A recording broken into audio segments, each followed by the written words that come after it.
She can be very vindictive. Okay, so let's not say that out loud. I'm going to be very honest with you, Judge. Okay. I have no intention of paying one penny. All y'all have just failed me. Give my last tears and blood, sweat, and tears into this. In March, I was in jail for beating him up. I'm hopeless, frustrated, and exhausted, and I'm done, sir. I'm mentally. Ma'am. I'm in middle school. I didn't pass. I'm not educated. I need to speak to me like a toddler. I would understand that better. Thank you. This case starts off messy right away, involving a married couple who are clearly at odds, refusing to move out and failing to pay rent. Tension is already high before anyone speaks. The husband goes first and presents himself calmly, explaining his position without much disruption. That changes quickly when the wife enters. Her arrival shifts the entire mood as she becomes loud, emotional, and focused on issues far outside the legal dispute. What began as a standard housing case suddenly feels far more chaotic. Whose side are you on in this situation? Let's take a closer look. Your name, sir? Devin Miller. All right. And Miss Mahmood, is she here or no? Yes, she is here, but I think she's having some difficulties right now. Your Honor, we haven't received a payment since the last time we were here. It's $26.65 total. $25.65. I'm sorry. 25. Oh. So I recently just received employment, so been waiting for my check to come between that time. I have a note that $1,000 was going to be paid. I don't know why. $1,000? Okay. Well, how would you intend on getting this paid off, sir? So I don't get paid until the 28th. Until the what? The 28th of June. Okay, but all right, let's take that. And how much would you be willing? How much are you going to be able to pay? So with me working weekly, I get paid $5.60 on a full. On a full check, you get how much? $5.60 minus tax. Because I don't know how we're going to do this if she's not here. Because I'm about to. I mean, my inclination is to issue a judgment. Well, we've been having some difficulties in being uncooperative. Pardon? She was being uncooperative. I would hope that you don't throw it out because I'm really trying. She was being uncooperative. I apologize for interrupting. I have an out front, but she doesn't want to come into the courtroom because of a contact order between her and her husband. We don't have one, sir, Your Honor. Are you her husband? Yes. May I explain?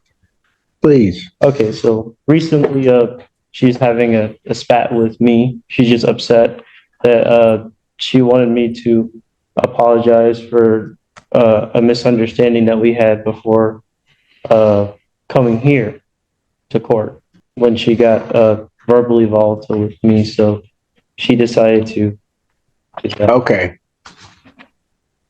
That's fine. Is there a no contact order between the two of you? No, there's absolutely not. She probably just said that just to make things worse on my end. Well, they couldn't get much worse. Yeah. I don't. I'm not really sure. She can be very vindictive. Okay, so let's not say that out loud. Okay. Can you go down the hall and Sign her into Zoom? no? She's here. Yeah, well, ask her if she's going to participate in the hearing. Him over here. Sir, you have a seat over here.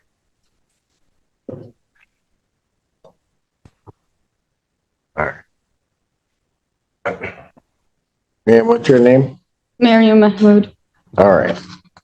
There's a total amount of $25.65 owing.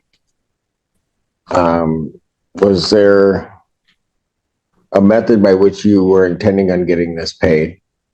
Or do you know? I'm going to be very honest with you, Judge. Okay. I have no intention of paying one penny. No intention of paying one penny. I've been with Barnes and Barnes for since 2021 in this place. I've been with Barnes and Barnes for about 6 years now. Before that, I was in different apartments with Barnes and Barnes. Before that, I've been in EMU since I was 16. Eastern Police, Ipsy Police, all y'all have just failed me. I've been begging Barnes and Barnes to fix my house for a simple fan for heat in the winter. I'm having to take money out of my pockets to keep myself fed. I would rather sleep in my car than fight for a house, because along with this court case, I'm dealing with my dad who decided to touch me for 6 years and get away with it. Along with that, I'm dealing with my mom not cooperating and being in cahoots with him. I'd rather win a settlement than fight for this and give my last tears and blood, sweat, and tears into this. My husband doesn't understand how to speak to me nicely. That's why we're not standing here together. And I'm not gonna stand next to a man who doesn't know how to open the right door instead of the left door and snap at his wife. I'm not going to do that. I walked out because in March, I was in jail for beating him up. The tone shifts quickly when the wife openly mentions she has already faced a serious charge involving her husband. Any hope of appearing reasonable fades almost instantly. At first, it seemed possible the husband might be overstating things, but once she began speaking, his account suddenly made complete sense. She jumps rapidly from one topic to another, making her arguments hard to follow and even harder to support. Judge Simpson allows her to continue, possibly to let the full picture unfold, while the husband stands silently beside her, looking visibly worn down.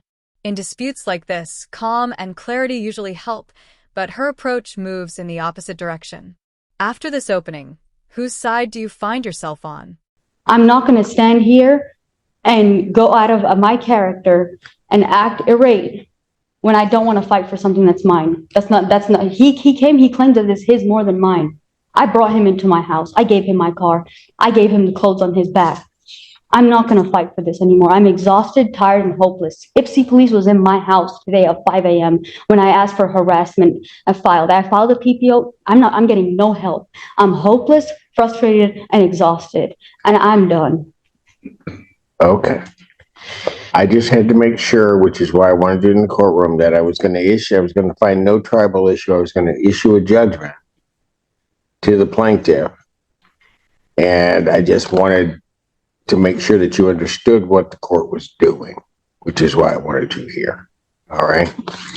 So the court finding no tribal issue on their judgment for possession and money. It looks like you requested for possession and money as to both defendants. Total amount, the 25,600, that was inclusive of costs, correct? Yes. In the total amount of $2,565. And an order of eviction or writ will issue in 10 days. All right. Thank you. Sorry, could you say that again? I speak 3 different languages. I'm not American. I'm British. So I didn't understand one word that came out of your mouth. I'm sorry, sir. The whole thing? You're throwing legal words at me, sir. I'm mentally, Ma'am. I'm in All right. middle school. I didn't pass, I Okay. speak 3 different languages. I'm not educated. Okay. So I don't understand when you throw legal terms at me. I need to speak to me like a toddler. I would understand that better. Thank you. Okay. I'm issuing a judgment. I'm signing a judgment, a piece of paper indicating that plaintiff, your landlord, has the right to possession of the premises. Okay, so unless $2,565 is paid prior to July 1st or by July 1st. If it's not paid by July 1st, they can then file for what's called a writ of restitution or an order of eviction to have you move. Either at that point you can move by then or you can pay the money by then. If you fail to move, what will end up happening if they file that order of eviction, the court will sign off on it.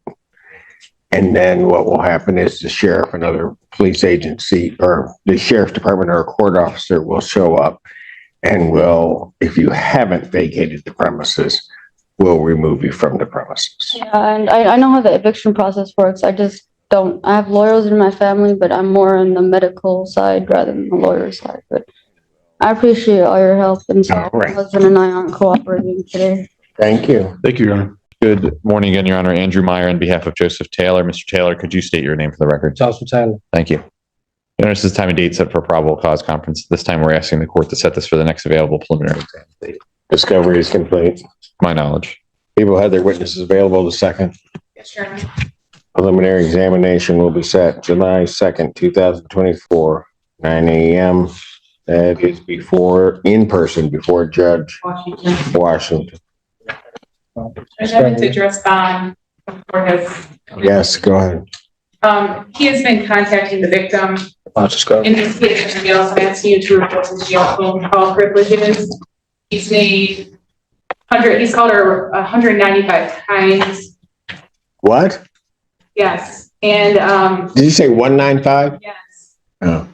And, even one of the calls, he said, email the judge and the prosecutor and the lawyer. And that day we received the email from the victim. Oh, that's a lie. Stop. That's a fucking lie. Hey, Oh, no, we're not going to say that. Phone privileges are hereby ordered revoked. Okay. Defendant's bond is set at no bond. I don't give a fuck. Okay, he's now in contempt. That's 93. Anything else? I think at this time, Your Honor. Okay, I'm gonna need an order for contempt. He got 93 on that. His bond's been revoked. It's 0, and he's got a preliminary examination. Good luck, Judge Washington. I've said it before, and this hearing only reinforces it. Judge Simpson stands out for his calm and steady approach. His ability to listen patiently, even during tense moments, while still keeping proceedings on track shows a level of control not everyone has. That kind of composure deserves recognition. Some people feel his style is too lenient, but others see it as a thoughtful balance between firmness and fairness. Between the two hearings, the first one clearly stood out as the most intense, largely because of the energy brought into the room. Still, personal conflict doesn't override legal responsibility. When rent isn't paid, the outcome is straightforward. Either the situation is resolved voluntarily or the court steps in. Share your thoughts on both hearings and let us know if you've ever seen a dispute this stubborn play out in court. Thanks for watching and supporting the channel.